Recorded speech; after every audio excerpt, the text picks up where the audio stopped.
En el marco del Mes de la Mujer quisimos hacer esta charla para hacer como una concientización de la importancia de la mujer en el arte, que muchas veces se ha visto opacada, disminuida y hasta invisibilizada, ¿verdad?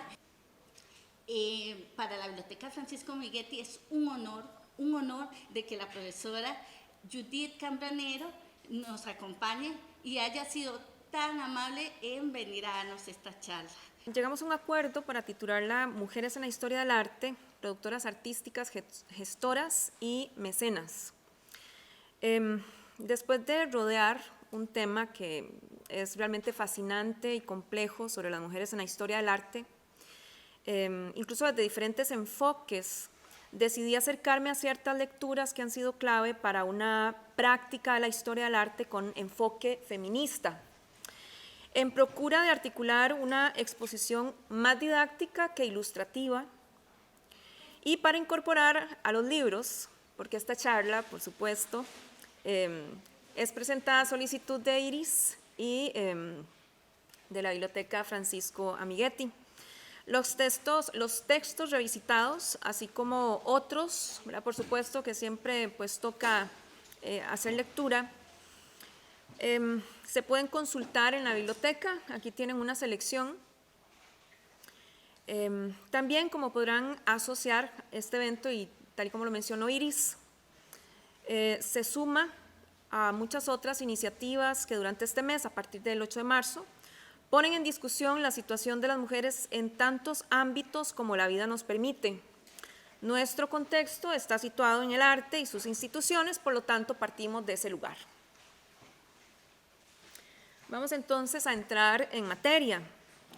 El primer texto que he revisado es un ensayo que ya puede considerarse fundacional en este debate, el cual fue publicado en 1971 por Linda Nochlin bajo el título ¿Por qué no ha habido grandes mujeres artistas? Linda Nochlin es una historiadora del arte norteamericana de Estados Unidos, crítica, profesora universitaria y escritora. El otro texto que tomo en consideración es de la autoría de Griselda Pollock, una teórica especializada en artes visuales, analista cultural e historiadora del arte sudafricana británica. Este se publicó en 1988, pero gracias a la editorial Fiordo se publica por primera vez en español en el 2013. Me refiero a este texto, Visión y diferencia, feminismo, feminidad e historias del arte. Puede sumarse también a esta búsqueda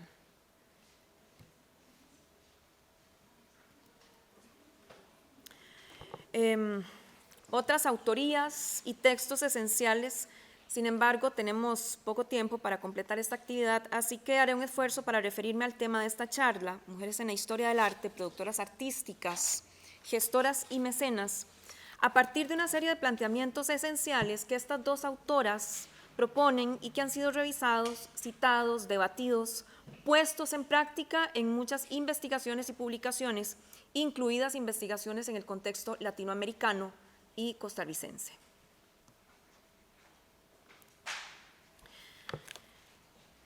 Lo primero sería ir a la pregunta de Linda Nochlin, volver, porque es una pregunta que fue enunciada en 1971.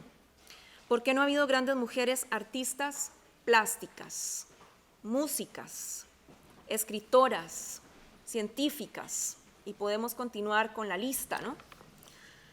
Y es que ante la interrogante, según Linda Nochlin, y creo que incluso hay que poner esa pregunta hoy, en 2023, topamos con resistencia ante la posibilidad de que una mujer, o como dice Nochlin, un ser humano con útero en vez de pene, sea capaz de crear algo significativo. En estas imágenes les muestro algunos casos que han sido obviados por la historia, como Sonia Terk, más conocida como Sonia Delaunay, o menos conocida debido al reconocimiento de su esposo, Robert Delaunay.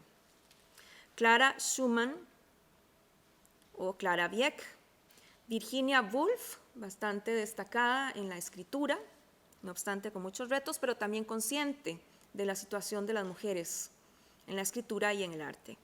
Y Rosalind Elsie Franklin, una científica a quien se le debe el mérito por un trabajo de reconocimiento fotográfico en el cual se descubre la cadena del ADN.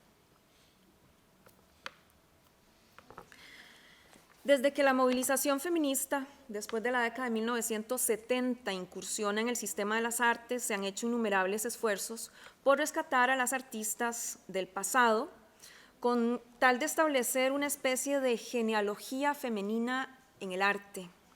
Según señala nuestra autora, Linda Nochlin, estos esfuerzos implican revisiones biográficas para sacar de la infravaloración algunas artistas, así como descubrir o redescubrir otras carreras poco atendidas o del todo ignoradas.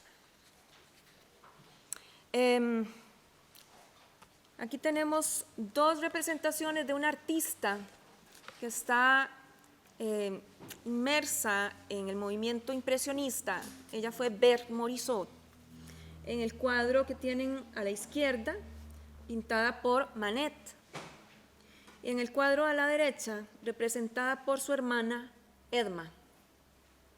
Entonces veamos el caso de Berthe Morisot. Por ejemplo, busqué una publicación, porque ya saben que esto es rastrear información, es hacer un estudio, investigar, buscar bibliografía y sustentar la información que les estoy ofreciendo el día de hoy. Así que busqué información acerca de Morisot. Elegí de entre muchísimas publicaciones una que fuera breve, concisa, ¿verdad?, a la que podrían dedicársele unos 10 o 15 minutos de lectura, y no obstante, ese texto corto se esmera por dar la prueba de la brillantez e independencia de Berthe Morisot como artista respecto de los impresionistas y especialmente de Manet. En este corto artículo se reseña que Berthe fue educada junto a sus hermanas, dos de sus hermanas, en las artes, en la plástica y en la música, gracias a que eran de orígenes burgueses y tenían los recursos, poder adquisitivo para pagar esa formación. Dado que Berthe y su hermana Emma no podían ingresar a la academia porque estaba prohibido a las mujeres, ellas ingresaron como copistas en el Museo del Louvre en el año 1858. Uno de sus maestros, Joseph Benoit Guichard, comentó lo siguiente: él vislumbró rápidamente el talento de Berthe, así que se vio en la obligación de advertir a su madre lo siguiente: ¿está usted segura de que no llegará a lamentar el día en el que permitió que el arte entrara en su casa? Hay un lugar respetable y apacible. Se da cuenta de que el arte puede llegar a regir el destino de sus dos hijas. Bastante dramática la intervención. Estas advertencias de Guichard, no obstante, revelan que aún a mediados del siglo XIX, en París, que una mujer se dedicara plenamente al arte podía no solo ser mal visto, sino ser el fin de sus días respetables.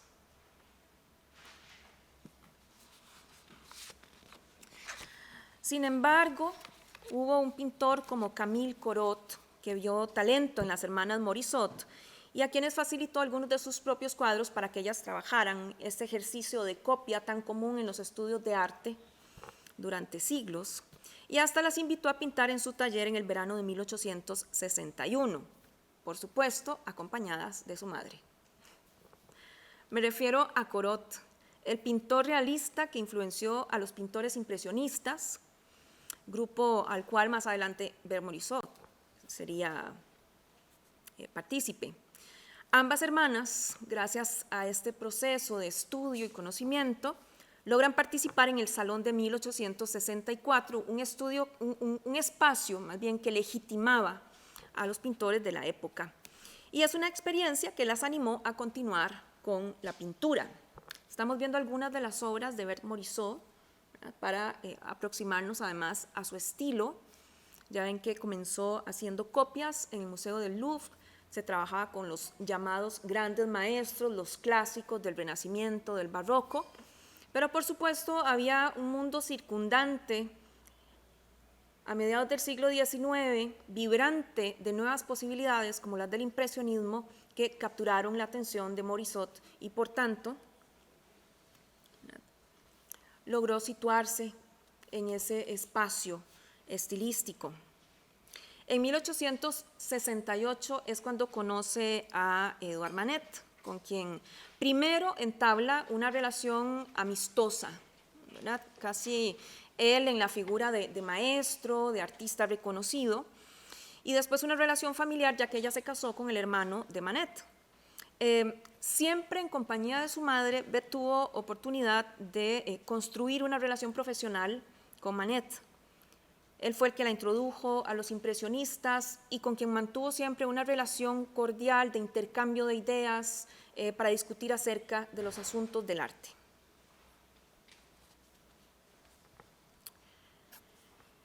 Tras el matrimonio, solo Berthe pudo continuar con su pintura, porque para su hermana, una vez contraídas las nupcias, fue el fin de su carrera como pintora. Aquí pueden ver un pequeño texto enviado en una carta por Edma, dirigida a Berthe, en el que le dice: tu vida debe ser maravillosa en estos momentos. Poder hablar con Degas mientras le ves dibujar, reír con Manet y filosofar con Puvis de Chavannes. Actividades a las que Edma quedó completamente privada. Ya integrada a los impresionistas, Degas invitó a ver Morisot a exponer con ellos en 1874. Y por supuesto que sus obras se sumaron al escándalo por la osadía de los trazos, el uso del color y otros, aspectos formales que habían causado repudio, ¿verdad?, o escándalo entre críticos y, por supuesto, público de entonces. Su maestro Guichard nuevamente tuvo algo que opinar. Aún así, siguió participando en las exposiciones y consolidándose como artista, a pesar de ser mujer. La recomendación de Guichard, después de que vio las obras de Berthe en la exposición, y se dirigía a la madre de Berthe, no al artista: como pintor, amigo y médico, yo le recomendaría que Berthe fuese al Louvre 2 veces por semana y que permaneciera de pie 3 horas frente a Correggio, pidiéndole perdón por haber intentado expresar en un óleo lo que solo se puede expresar en una acuarela. Por supuesto que lo que está ahí dicho podría implicar una suerte de menosprecio por el trabajo plástico de Berthe, por el estilo, el trazo, etc., por pretender con el óleo una pintura, ¿verdad?, que no estuviera supeditada al dibujo, por trabajar con el color, con esa soltura, etc. Y aunque parecían palabras de menosprecio, finalmente había algo de cierto en la obra de Berthe, ¿verdad? Era una búsqueda lo que había en su propuesta. Más adelante, Berthe llega a estrechar una buena amistad con otra pintora de origen estadounidense, Marie Cassatt, a quien Degas introdujo en el grupo de los impresionistas. Y ambas, como mujeres, enfrentaron la imposibilidad de ir a las tertulias en los cafés para compartir con sus colegas pintores, por lo que Berthe tuvo la astucia de organizar en la casa de sus padres un encuentro cada martes, como hoy, para lograr compartir con sus colegas varones, intercambiar ideas y enterarse de las últimas novedades. Una posibilidad que además estaba sumamente limitada para otras artistas, quizá con menos recursos económicos, ¿verdad? Porque esta es una familia burguesa que tiene los medios para lograr estas posibilidades. Así que encontramos aquí además sumada a Marie Cassatt, que también tuvo que hacer de alguna forma su lucha, ¿no?, para mantenerse en la práctica. A la izquierda Morisot, a la derecha Marie Cassatt. Ya ven que ambas obras son realizadas en la técnica del pastel, de la tiza al pastel. Cierro este segmento sobre Morisot e incluyo a Cassatt a propósito de la técnica del pastel. Y voy a referirme a un artículo de Isabel Gómez Melenchón, publicado en 2019 para el periódico La Vanguardia, titulado Ellas se reparten el pastel. Dice Gómez Melenchón, las artistas de la época, refiriéndose al siglo XIX, XX, es más o menos el periodo sobre el que está informándonos, fueron consumadas pasteleras. Por supuesto que hay una cuota de ironía, ¿verdad?, en esa expresión. Pero en la mayoría de casos, porque no tenían otra alternativa, el arte grande estaba reservado para los hombres, como siempre había sido. La jerarquía situó en la cúspide a la pintura de historia, religiosa y mitológica, practicada al óleo. Y las mujeres no tenían entrada en las academias de arte donde, qué horror, posaban modelos desnudos. El pastel, por tanto, fue una opción con sus barritas de colores, que tampoco necesitaban de mucho espacio ni costosos materiales, de los que, por supuesto, las artistas tampoco disponían. Ya van a ver por qué la práctica artística realmente no era una profesión apta para las mujeres. Continuamos con otra obra de Marie Cassatt, realizada también al pastel.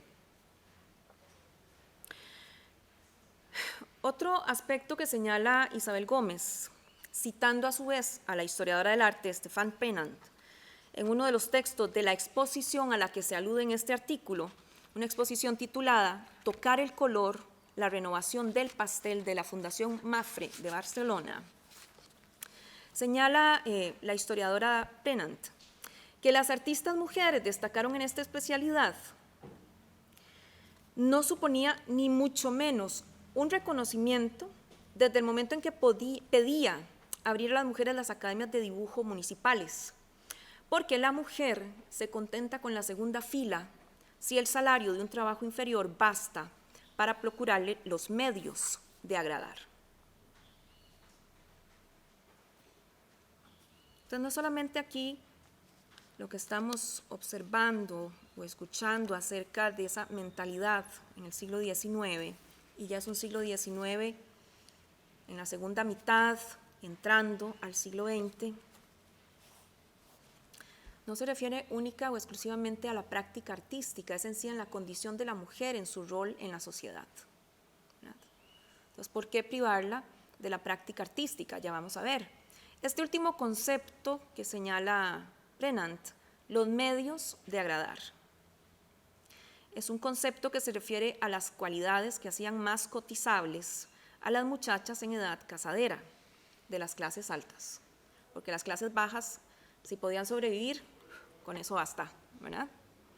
No necesitaban más accesorios. Y esas cualidades, cuyo aprendizaje comenzaba desde temprana edad, estaban ligadas como a talentos que eran aprendidos o desarrollados, por supuesto, pagados en clases de canto, en la práctica de algún instrumento musical, la costura, la pintura, la lectura, ¿verdad? Todo, en el caso de la pintura, circunscrita únicamente a géneros como retratos, flores, bodegones y demás elementos que pudieran servir única y exclusivamente para el entretenimiento, ¿verdad? Un trabajo de ocio, no una profesión. Y ojalá que no pasara de entretenimiento, ¿verdad?, de ser una gracia extra que aportaba la mujer al matrimonio, es decir, un talento accesorio.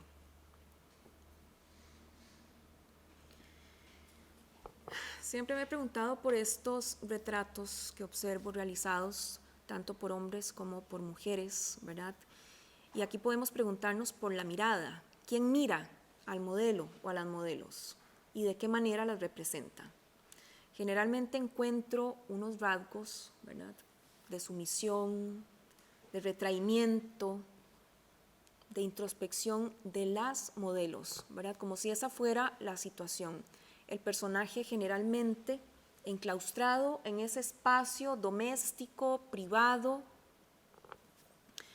en una serie de actividades como las que les acabo de comentar, aptas para ser realizadas por mujeres. Las del cuidado, la lectura, la costura, la pintura estrictamente ornamental y de entretenimiento, la interpretación del canto o de algún instrumento musical también para entretener en el salón de la casa a los familiares y amigos y nada más.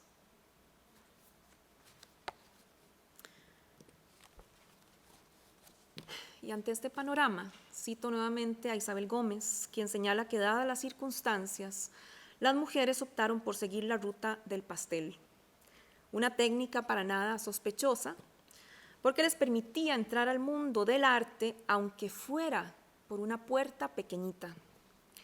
Así fue como lograron un lugar en el Salón de París, que finalmente introdujo las categorías de dibujo e ilustración en un pabellón aparte, que además era poco visitado, pero bueno, algo es algo, diríamos.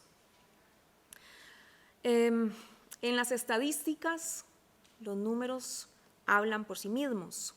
En el año 1885, las mujeres representaban el 27% de participación con sus obras. 10 años después, en el Salón de 1895, alcanzan el 53% de participación. Es casi, ¿verdad?, duplicar el número a lo largo de 10 años. Y pensemos todas las dificultades que había que enfrentar para llegar a ese lugar. Debo mencionar además que hubo otras artistas antes, ¿verdad?, antes de Morisot, antes de Cassatt y antes de otras más en el siglo XIX, artistas de siglos anteriores como Louise Elizabeth Vigée-Lebrun y Rosalba Carriera, de quien observamos una obra, Carriera, que logró ser elegida en la Academia Francesa por aclamación, y no obstante mucha de su obra producida, como ven acá, con tiza al pastel.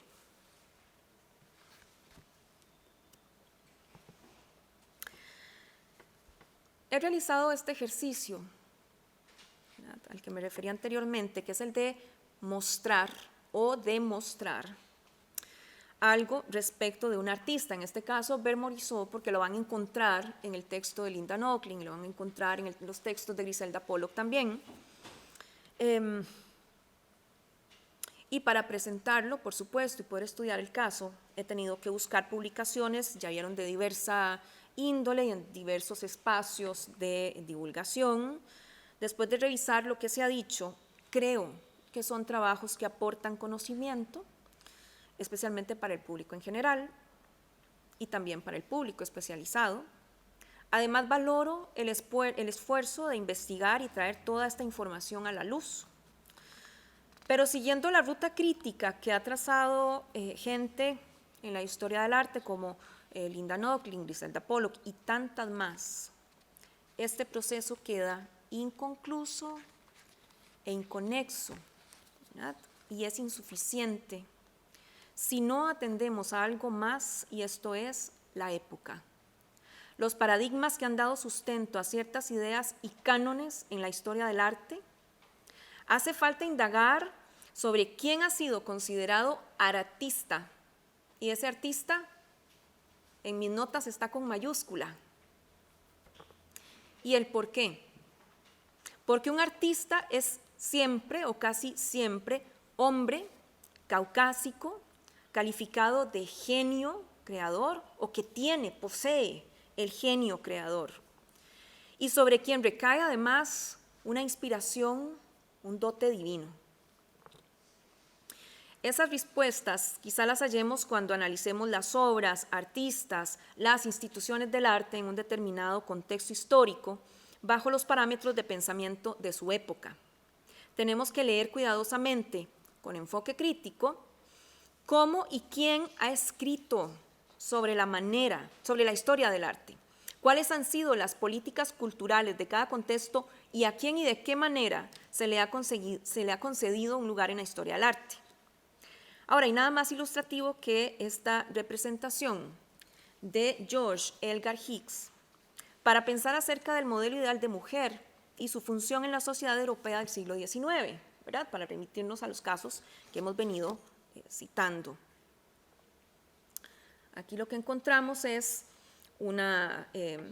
son 3 pinturas independientes, ¿verdad? Pero por supuesto pertenecen a una serie.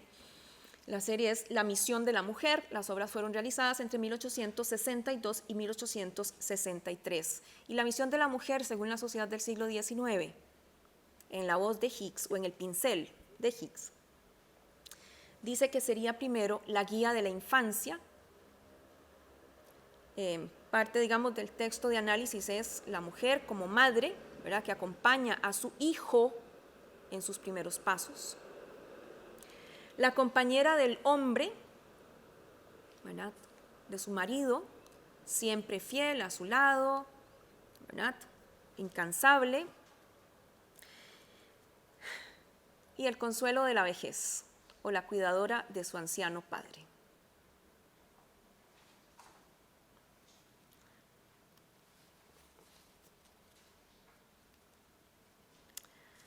La otra fórmula que Nochlin identificó en las historias del arte que aspiraban a localizar a las grandes artistas, o al menos explicarse su aparente ausencia en la historia, es la fórmula que consiste en localizar un tipo de grandeza de la mujer, distinta a la de los hombres, una especie de sello característico que, según la autora, y voy a citar, un estilo femenino distintivo y reconocible, diferente tanto en sus cualidades formales como en las expresivas, y basado en el carácter especial de la situación y la experiencia de las mujeres. Es un enfoque que parece razonable, ¿verdad?, si se considera que la experiencia de las mujeres en sociedad es diferente a la de los hombres y que como colectivo podrían encontrarse en un estilo unificador, tal y como ocurre con otros movimientos artísticos como los seguidores de Caravaggio, los pintores del Jinete Azul o los cubistas. Sin embargo, no ha habido posibilidad de encontrar un colectivo de artistas en ese sentido, ¿no?, originado con un estilo unificado a partir de su experiencia como mujeres, ni siquiera partiendo del sentido de lo femenino. Un femenino que está asociado a lo sutil, lo suave y delicado, lo introspectivo, lo melancólico, lo minucioso, fino, preciosista, frágil, introvertido, intimista.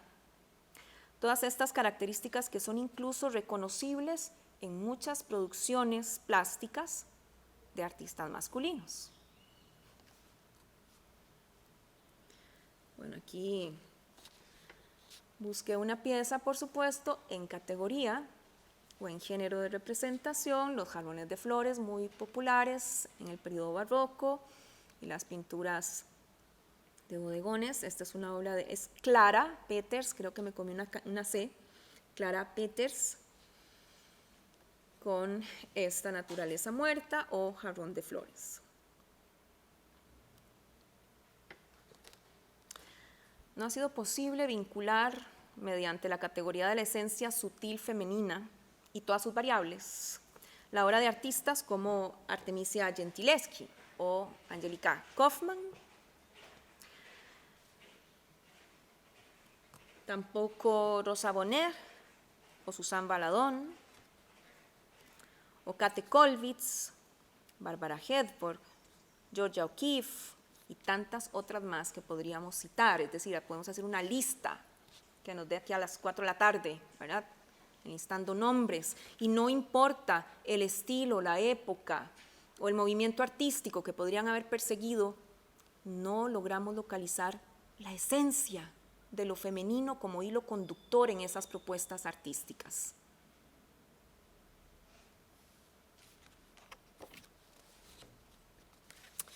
Linda Nochlin va un poquillo más lejos Ella inclusive elabora una breve lista para probar esta teoría con escritoras, y en esta lista tampoco consigue localizar esa esencia de lo femenino, el distintivo femenino en la escritura, ¿verdad? Y lo hace solamente para comprobar que es una estrategia falaz que encasilla a las artistas en un dominio sumamente limitado.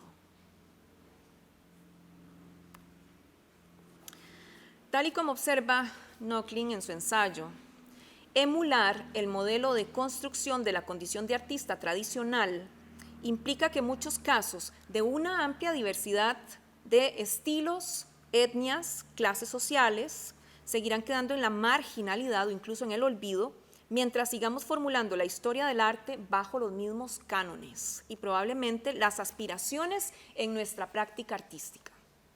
Para no limitarme únicamente a que esta exposición se reduzca al ejercicio de quien investiga o hace historia del arte. La práctica artística también tiene que ser consciente, ¿verdad? Y tomar una posición. Existe un orden social que ha fomentado ideas sobre la naturaleza de las capacidades humanas y la diferenciación por clase social, por sexo, género, etnia, edad. Creo que pueden de pronto, ¿verdad? Podríamos aquí pensar en las teorías de la evolución y en otra serie de principios incluso que vinieron a ser planteados por la ciencia, por la psiquiatría, entre otras, ¿verdad? Para determinar diferenciaciones entre grupos sociales, por ejemplo, las diferenciaciones entre sexo, género, las diferenciaciones también entre diferentes etnias que, bueno, quizá justificaron el dominio de unas sobre otras y justificaron ejercicios de poder a lo largo de la historia de la humanidad. Eso lo podemos, por supuesto, comprobar. Pero hay que ir a observarlo más detenidamente y pensar de qué manera, ¿verdad?, se formula desde lo más profundo de la construcción social, ¿verdad?, como algo natural que asumimos sin cuestionar. Y el arte y sus instituciones no se escapan de esas ideas. Pensemos en las narrativas en torno al concepto del gran artista que es dotado de una capacidad excepcional, denominada genio, que ya mencionamos hace un rato, y que según la época es traída de nacimiento o inspirada por las musas, por el soplo divino, o también por el natural desarrollo de sus capacidades intelectuales. ¿Qué hay de las incontables historias, narrativas, monografías, mitologías relacionadas con la vida y obras de estos grandes artistas? Algunos descubiertos y apadrinados por sus padres, ¿verdad?, porque correspondía continuar con la tradición de la familia y dedicarse también a la pintura, a la escultura, a la orfebrería, etc. Maestros también que desde muy temprana edad pusieron el ojo en sus discípulos, ¿no?, y los acompañaron en el camino. Personajes considerados genios con un aura misteriosa, ¿verdad?, algo que es inexplicable para el mundo, mientras que otros a lo mejor desde la locura y la extravagancia lucharon contra viento y marea, pasaron miseria, hambre, penurias y se entregaron al arte decididamente como si fueran los mártires de una religión. Ese es el artista trágico, ¿verdad?, que también se convirtió en un modelo canónico digno de su historia o tragedia personal, pero es al fin y al cabo otro gran artista de la historia del arte.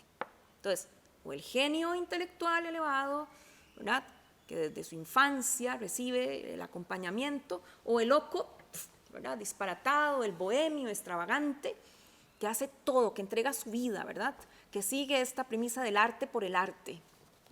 En cualquiera de los dos casos, incluso si pasó la vida desgraciada, como en este caso agregué la imagen de Modigliani, pero creo que pueden tener por ahí en mente incluso a Van Gogh, entre otros casos, ¿verdad?, de esas historias tristes, de miseria, etcétera, pero que son elevados, ¿verdad?, a un estatus de genialidad, que no logramos explicar.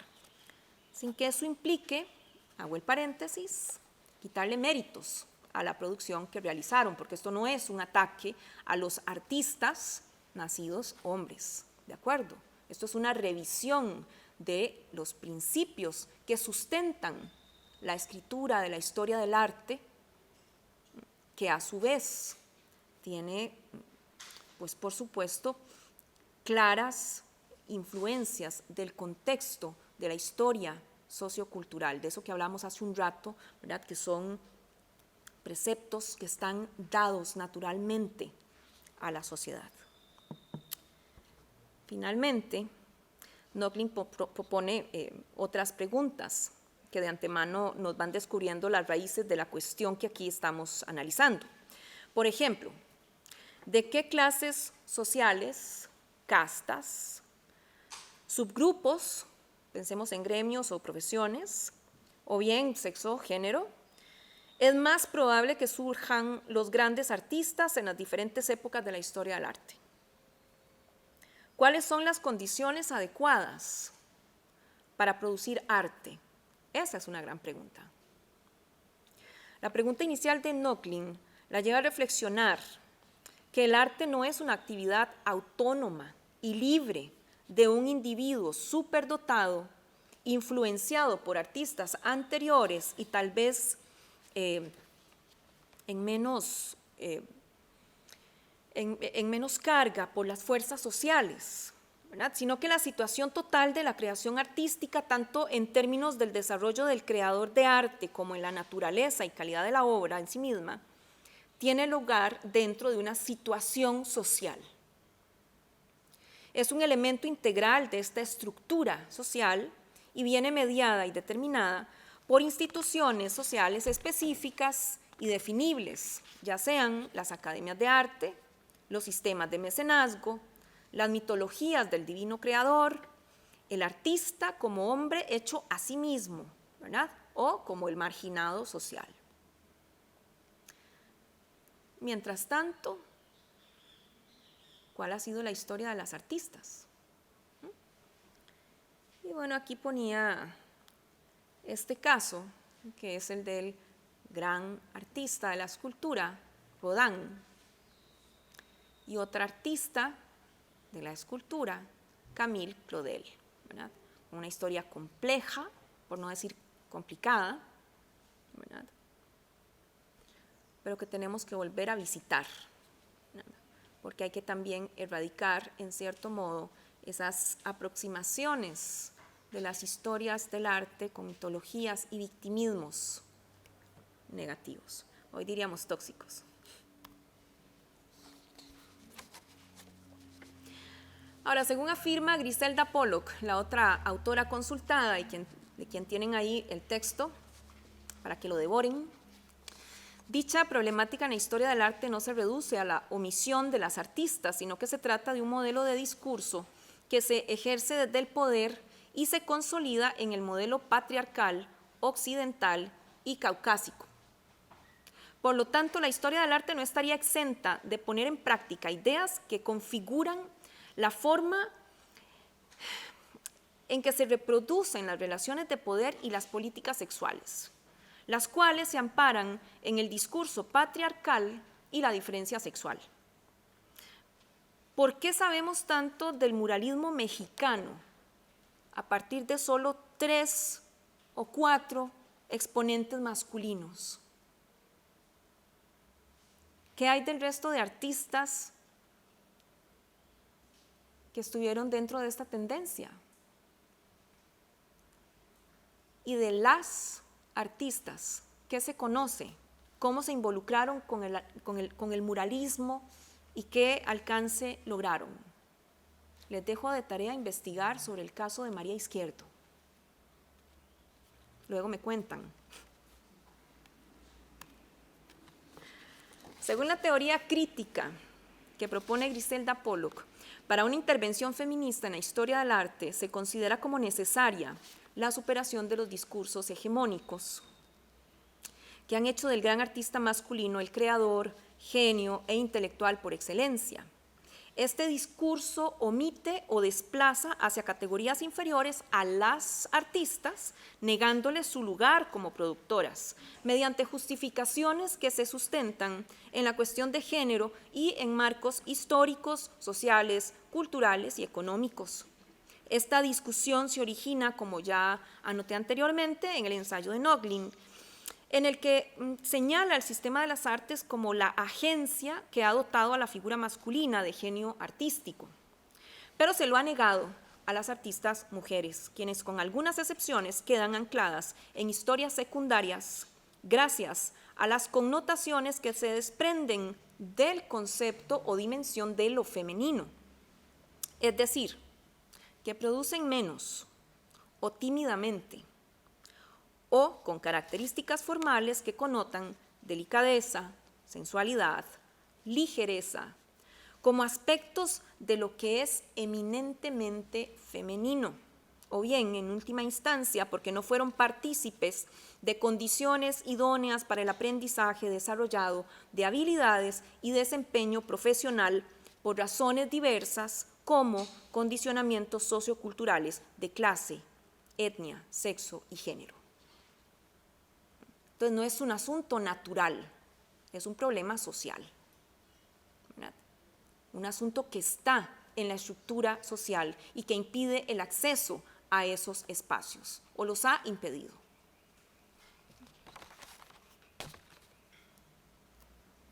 Y ahora habría que cuestionarnos de qué manera es que hay acceso a esos espacios y en qué medida. Bueno, gracias a las luchas feministas en la década de 1960, la teorización académica y producción intelectual de las décadas de 1970 y 1980, así como la diseminación de ideas y el encuentro con otras minorías, se dio la apertura de los espacios de discusión para las artistas en Estados Unidos y en Europa, pero en Estados Unidos comenzaron a figurar nombres de artistas decididamente feministas, es decir, en una posición política frontal, muchas de ellas pioneras que desde antes ya lidiaban con un campo profesional dominado por hombres, ¿verdad? En este caso, bueno, eran los artistas, eran los curadores, eran los críticos y eran los historiadores del arte. Entre estas artistas podemos nombrar a Nancy Spero, Caroline Schinman, Judy Chicago, Ana Mendieta, Bárbara Kruger, Cindy Sherman, Mónica Mayer y las Guerrilla Girls, un colectivo anónimo de artistas feministas antirracistas que se origina en el año 1985, entre tantas otras. Y probablemente tendríamos que hacer una segunda parte de esta charla para que vayamos a buscar en otros contextos, en América Latina, en Costa Rica, ¿verdad? Hoy, pues, necesariamente el plan era darles una visión más general de esta historia, de este proceso, y especialmente de la construcción de esos conceptos y cómo abordarlos críticamente.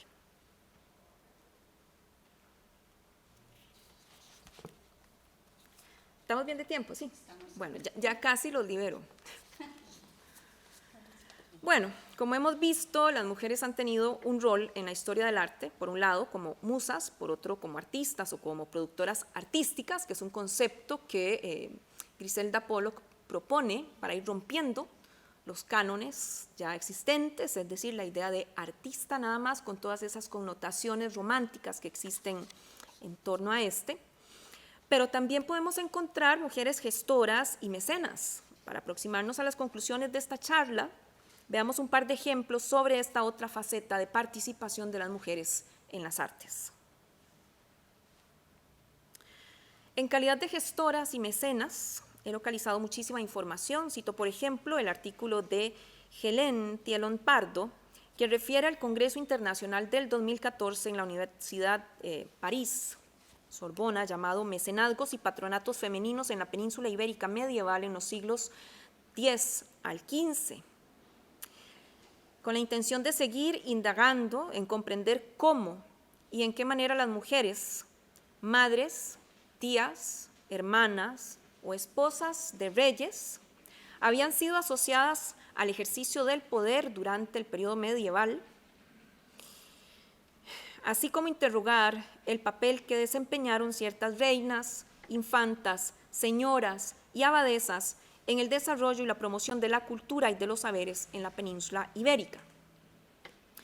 Este y otros estudios, según señala Thielin Pardo, pudieron demostrar que las mujeres en las cortes reales y principescas se afirmaron como donantes, protectoras de los artistas, creadores de libros, de pinturas, de esculturas, de vidrieras y de tapices, que apoyaron además a músicos y a orfebres y que, en función de las circunstancias, por ejemplo, en la viudez, patrocinaron personalmente obras y crearon colegiatas, proyectos arquitectónicos, entre otros.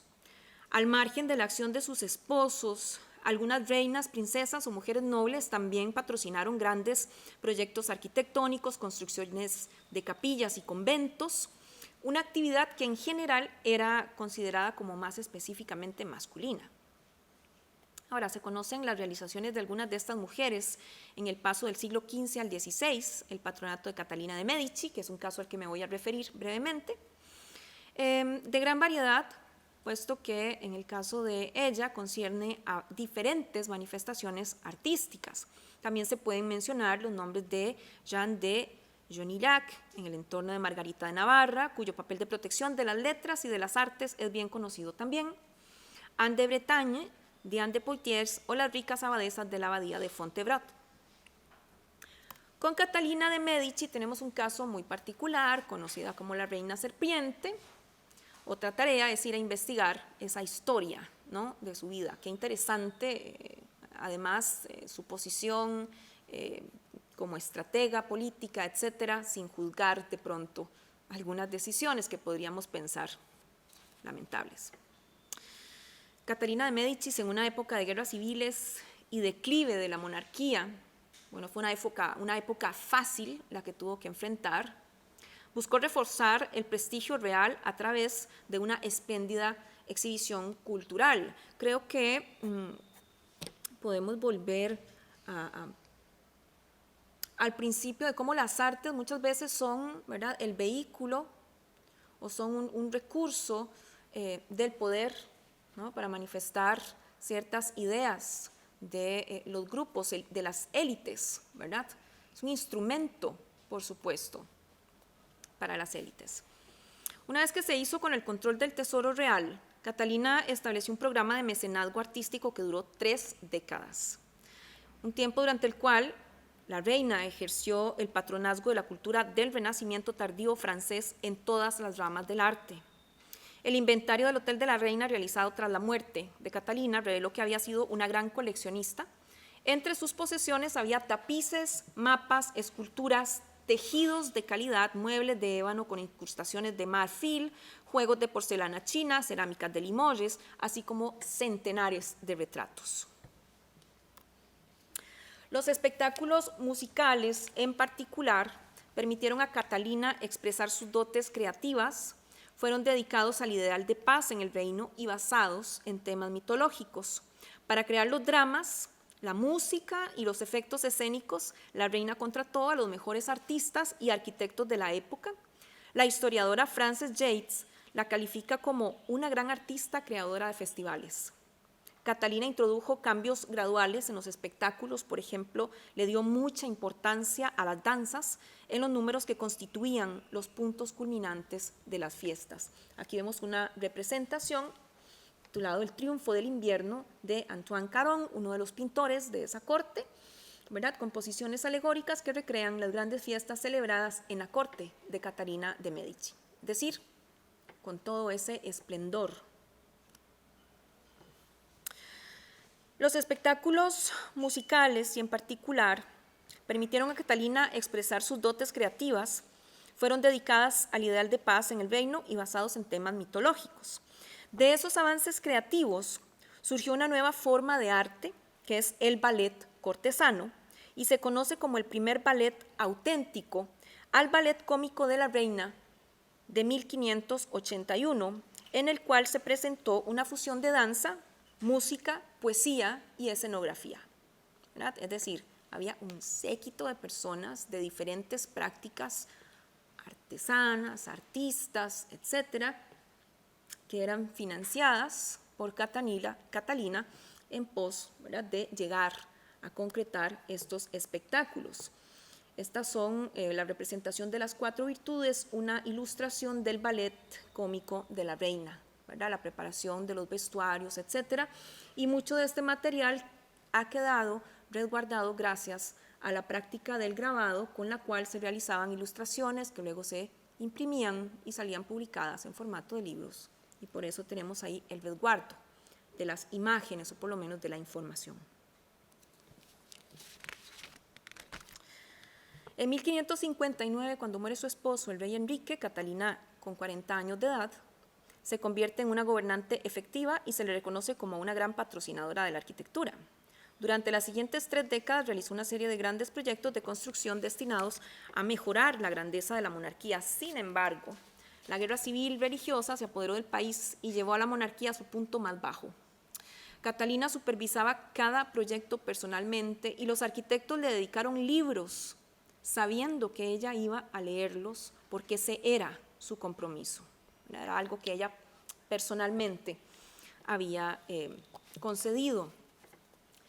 Aunque invirtió sumas cuantiosas en construcción y embellecimiento de monumentos y palacios, de todo eso queda muy poco. Hay apenas fragmentos en la esquina de los jardines de las Tullerías, una tumba vacía en Saint-Denis. Las esculturas que encargó para la capilla Valois se perdieron o se dañaron y ahora solo se pueden encontrar algunos pedazos en museos o iglesias. La reputación de Catalina de Medici como patrocinadora de tantos edificios franceses perduró realmente en los diseños y tratados de sus arquitectos. Esos son los que dan testimonio de la vitalidad de la arquitectura francesa bajo su reinado. Y vamos al último caso para visitar el día de hoy, a propósito de la más reciente y esperada exposición del pintor de estilo barroco Jean Vermeer. Esta exposición, organizada por el Rijksmuseum, se hizo llamativa porque reúne 28 de las 37 obras conocidas de este pintor y se sitúa como la más grande hasta ahora realizada. Esta exposición vino a causar sensación por el hecho que durante la investigación, porque una exposición no es nada más sacar los cuadros y llevarlos a colgar a la galería, hay todo un proceso de investigación para construir la exposición, dar cuenta al público, según la institución que patrocina el evento, acerca de la producción de este artista, con qué criterios se seleccionan las obras que están expuestas, ¿verdad?, cuál es la finalidad, y con suerte hacer hallazgos como este. Resulta que dieron con el caso de que su mecenas era una mujer y no un hombre, como se había creído hasta la fecha. Sobre este caso también revisé varias publicaciones de páginas de revistas sobre arte, sitios web sobre arte también, la sección de cultura de algunos periódicos y blogs dedicados al arte. En el catálogo de la exposición, uno de sus comisarios, Peter Roloff, afirma que la mitad de las obras realizadas por el pintor fueron adquiridas por María de Nuit, esposa de Pieter van Ruypen. Hasta la fecha se había creído en la hipótesis de que Pieter van Ruypen había sido el mecenas de Vermeer. Uno de los aspectos a destacar en esta investigación es que se identificó un giro temático en las obras de Vermeer a partir del momento en el que se reconoce el comienzo del mecenazgo de María de Nuit. En sus inicios, la temática es religiosa y mitológica y pasa a las escenas de interiores, en donde persiste la presencia de personajes femeninos y las tareas domésticas se transforman en el soporte de una simbología sumamente encriptada. Por lo tanto, es probable que el origen de esta nueva y misteriosa iconografía se manifiesta el gusto y la voluntad de María de Nuit, quien quizá habría guiado a Vermeer por esos senderos creativos tan distintos a sus primeras obras. De las obras de Vermeer siguen realizándose interesantísimos hallazgos. Esta, por ejemplo, en esa parte superior a la derecha, ¿verdad?, donde puede percibirse una sombra, con nuevos estudios, ¿verdad? Con rayos X, encontraron la presencia de un cupido. Así que probablemente, ¿verdad? Es de pronto una interpretación picaresca acerca del contenido de la carta que está leyendo la muchacha. No es una carta cualquiera. El cupido quedó finalmente oculto, probablemente, ¿verdad? Por un tema de moral o discreción sobre el caso representado, porque hay otros elementos sobre la mesa, iconográficos, que podrían tener implicaciones de mucha seriedad, como por ejemplo el recipiente. Bueno, hay un recipiente por ahí que tiene frutas, está volcado y las frutas están derramadas sobre la mesa, ¿verdad? Y eso implicaría que esta muchacha no se ha portado bien, ¿verdad?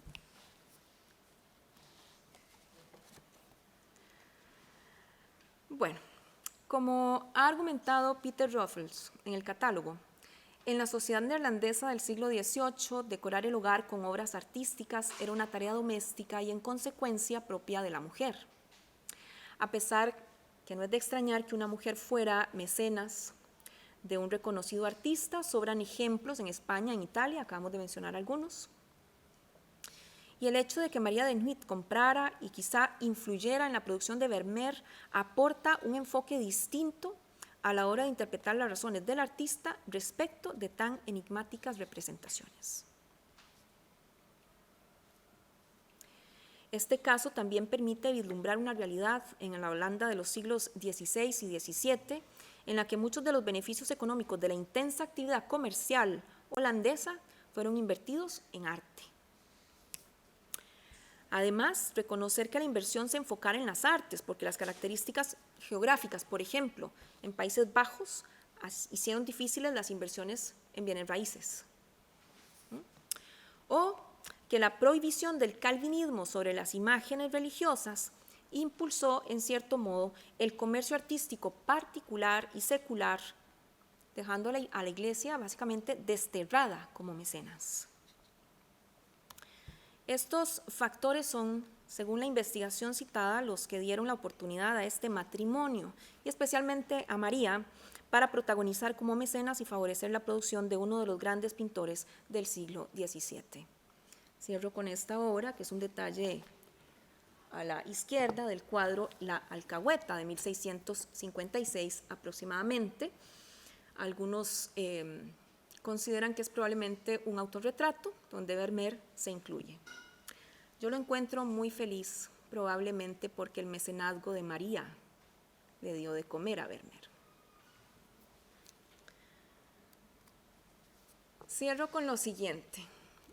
Como estaba haciendo trabajo de investigación, buscando información y datos, etc., cuando hice una búsqueda sobre la mecenas y las mecenas, el corrector inmediatamente hizo su aparición. El mecenas, los mecenas. No es un ataque, como les dije, ¿verdad?, a los hombres, ¿verdad? Esto es un asunto de revisión de nuestra estructura sociocultural y de la historia que seguimos perpetuando. Mecenas dice que es una persona o fundación rica y poderosa que protege a los artistas y adquiere o promueve sus obras. Y palabras similares son protector, patrocinador, patrono, favorecedor, bienhechor. Yo entiendo la comodidad del lenguaje, por supuesto, y que hemos asimilado, ¿verdad?, que en cierto modo es un término neutro. Pero de pronto, cuando hago la investigación y las búsquedas, esto me sigue resonando, ¿verdad? La omisión que ya se nos hizo natural. Cierro con esta frase de Nochlin. El problema no está en nuestros astros, nuestras hormonas o nuestros ciclos menstruales, ni en nuestros espacios interiores vacíos, sino en nuestras instituciones y en nuestra educación. Muchas gracias.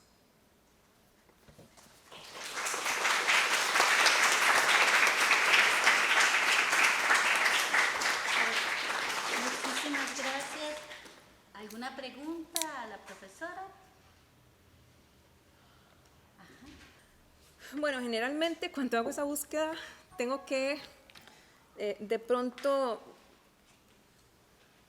hacerlo desde aquí, ¿verdad? Ir a casos. Creo que sobre mujeres mexicanas puedes encontrar algunas que están vinculadas con la imprenta, por si acaso te sirve el dato. Por ahí había visto un artículo al respecto. Pero usualmente también tengo que hacer búsquedas en diferentes idiomas. Entonces buscar en inglés, en español, en inglés, en francés, de pronto hasta donde me alcancen las capacidades, y buscar incluso por asociaciones. También generalmente he hecho rastreos en bibliografías de libros de los que ya han hecho nuestra tarea adelantada, ¿verdad? Entonces en las bibliografías, los índices onomásticos, por ahí van apareciendo referencias. Y usualmente, por supuesto, ¿verdad? Señalo y marco, etcétera, y voy haciendo pues como toda una sistematización de esa información que va quedando por ahí en los márgenes y que luego, por supuesto, vuelvo a revisar. Pero entonces sí ha tenido que ser una búsqueda estratégica, ¿verdad? Porque no está dada de forma tan sencilla. Y muchas de estas publicaciones también pues no tienen tampoco tanta divulgación, entonces también tenemos esa tarea.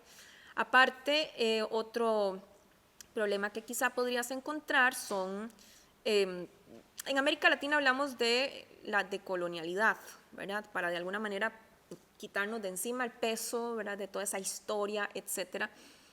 Y no obstante yo sigo encontrándola en la práctica nuestra de cada día. Es decir, hay una publicación, por ejemplo, de un texto que habla sobre arte latinoamericano y Centroamérica no existe. Solo existen regiones que fueron sólidas durante el periodo colonial, lo que me resuena muchísimo. Y entiendo, porque yo no puedo obviar la historia, ¿verdad? Entiendo que fueron virreinatos y que fueron lugares de importantísimos centros de comercio y de intercambio y de enriquecimiento cultural. Pero no perdono que sigamos, ¿verdad?, practicando el mismo modelo de discurso entre nosotros. Entonces ahí también ese es otro muro que tendrías que saltar, ¿verdad? Buscar además en cómo se han construido nuestras historias desde nuestro lugar. Estamos en construcción, yo creo que ese es nuestro, ¿verdad?, nuestro hilo conductor o común identificador. Y mi compañera Jirlani, les damos de verdad las gracias por haber venido y a tomarse este ratito precioso en que creo que cada uno de nosotros salió aquí con gran conocimiento sobre el papel de la mujer mecenas, de la mujer productora, inclusive de la mujer que contra viento y marea logró en un mundo muy machista hacer arte. Allá mi compañera Jirlani hizo un stand de libros que hablan también sobre mujeres en el arte, mujeres artistas que tenemos allá en la Biblioteca Miguel Gil, por si gustan mirar los libros. De parte de nosotras, muchísimas gracias por haber venido. Y gracias a los profesores, a doña Eli, al compañero Keylor, que muy hermosamente nos colaboraron. Gracias a los compañeros también José Luis y Alicia, que nos ayudaron también, y el profesor Zumbado, Manuel Zumbado, que está aquí. Por mi parte, muchísimas gracias. Buenos días.